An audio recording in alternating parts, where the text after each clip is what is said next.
পথের সঞ্চয়।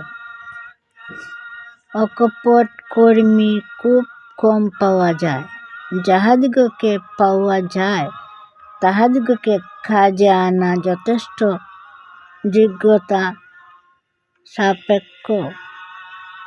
কর্মী চাই বলিয়া চিৎকার করিলেই হল না। কর্মীরা সত্যই যখন আসিবেন, তখন তাহাদিগকে কাজ দেবার ব্যবস্থাও থাকা প্রয়োজন। ধর্মের প্রকৃত প্রচারস্থল তোমাদের ব্যক্তিগত জীবন এবং ধর্মপ্রচারের প্রকৃত উপায় তোমাদের ব্যক্তিগত আচরণ। ওম পথের সঞ্চয়।